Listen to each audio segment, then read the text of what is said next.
So, I was reading about this study that came out recently about food waste in the United States. It seems like a lot of states have tried to ban food waste from landfills, but only Massachusetts has actually been successful. That's interesting. I've been trying to make my restaurant more sustainable for a while now. We partner with a local farm for some of our vegetables, and we offer reusable containers for takeout, but composting has been a real challenge. I'm curious, what do you think about the idea of cracking down on businesses that don't comply with food waste regulations? Some people think that's the only way to get them to change their behavior. I think it's a necessary part of the equation. There are always going to be businesses that are resistant to change, but I also think it's important to provide support and resources to help businesses comply. It's not always easy to make these changes, especially for small businesses.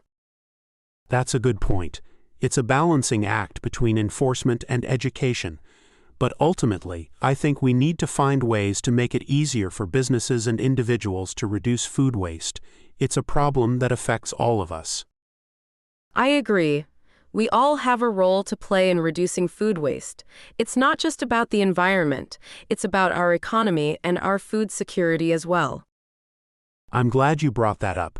It's easy to focus on the environmental impact of food waste, but it's also a huge economic issue. We're wasting a lot of resources that could be used to feed people. Absolutely. And it's not just about the food itself.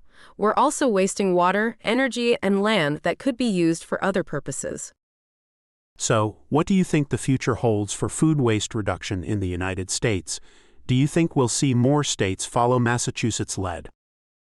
I hope so. I think there's a growing awareness of the problem, and more people are looking for solutions. But it's going to take a lot of effort from all of us to make a real difference. I agree.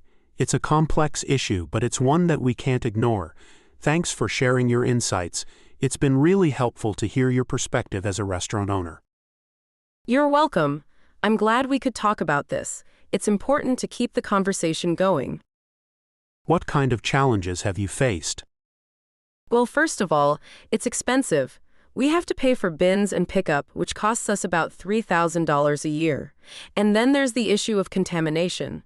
If even one butter packet gets into the compost, it can ruin the whole bag. It's hard to get everyone on board, especially the dishwashers. I can see how that would be difficult. And what about your customers? Do they understand the importance of composting? It's been a mixed bag. Some customers are really into it, but others just want to throw their leftovers in the trash. We've had to put up signs and try to educate them, but it's still a work in progress. It sounds like you're doing a lot to try to reduce food waste. What do you think is the key to success?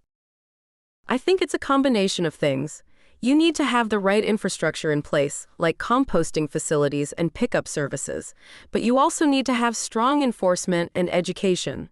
People need to understand why it's important to reduce food waste and how they can do their part. That makes sense. The study you mentioned found that Massachusetts was successful because they had a strong composting network, strict enforcement, and simple rules. It seems like a lot of other states have struggled because they haven't been able to put all those pieces together. Exactly. It's not just about passing a law. You need to have a comprehensive plan that addresses all the different aspects of the problem.